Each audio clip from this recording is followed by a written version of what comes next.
Day of heat and humidity, and the official start of summer is still 11 days away. Staying cool in the heat, though, while wearing a mask is not easy. The heat can also be dangerous for young children and seniors, as well as people who take certain types of medication, which is why we are turning to the experts for advice. We're talking about Dr. Jim Dwyer, the chair of emergency medicine at Northern Westchester Hospital. He joins us this morning with a few things to keep in mind. Good morning, Dr. Dwyer. Good morning. Good to see you. So have you seen an increase in emergency room visits over these last few days? Yeah, we've actually seen a tremendous increase. Our historical volume is about 82 per day. Yesterday, we saw almost 120. So, this may sound obvious, but let's remind people about different warning signs of trouble, right? If they are starting to feel like they may be suffering from heat exhaustion, what are the symptoms?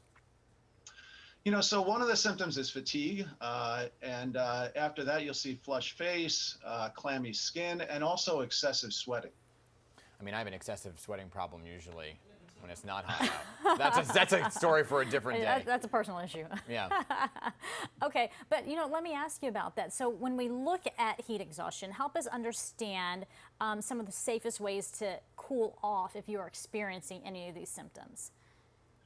Yeah, so it seems obvious, but the main thing is if you're experiencing some of these symptoms, just get out of the heat. So there's no power outage right now. That seems pretty good. So get out of the heat and into the air conditioning. If you can't get into air conditioning, get out of the sun and into the shade.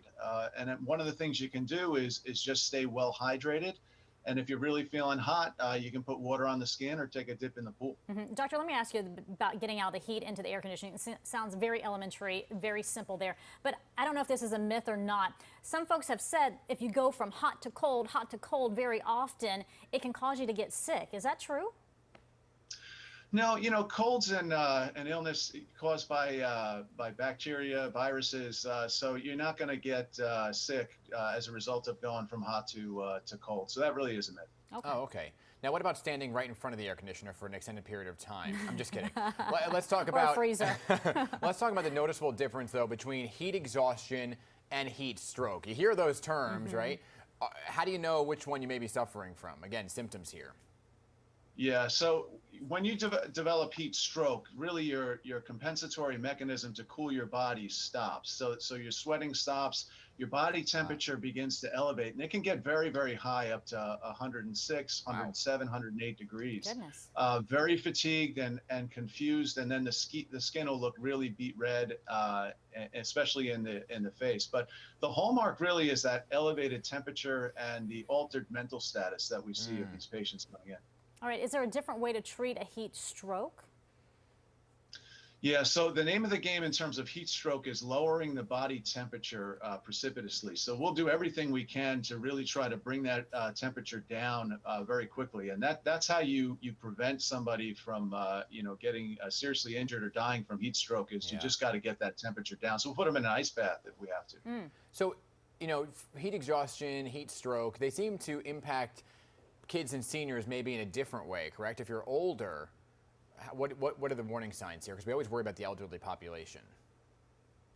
Yeah, so just more susceptible in terms of the amount of time it will take for either the very young or the very old to actually become dehydrated and start suffering the symptoms. So I think it's just we have to be very cognizant with that population that they're more vulnerable. Yeah, with elderly, especially the older people. Yeah, the older people with medications they may be on that may actually predispose them. Yeah, what kind of medications? You're talking about like blood pressure? So, there's blood pressure medications, diuretics especially, which are going to, keep somebody in a relative state of dehydration. I mean, there's a medical purpose for that to keep the blood pressure down, but nonetheless, it'll make them more susceptible to heat stroke.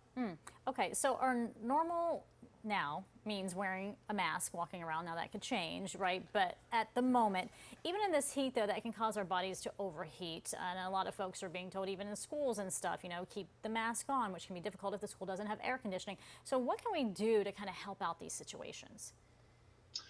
Yeah, so with respect to masks, in terms of mask mandates, outside if you're fully vaccinated, really there's usually no reason to wear a mask unless it's being mandated by the particular venue that you're in. So if there's an opportunity not to wear a mask when it's very hot outdoors, you want to do that. if you do have to wear a mask, there's a young lady I think that they just showed in the shot was wearing a cloth mask that was light in color, and that's going to absorb less heat.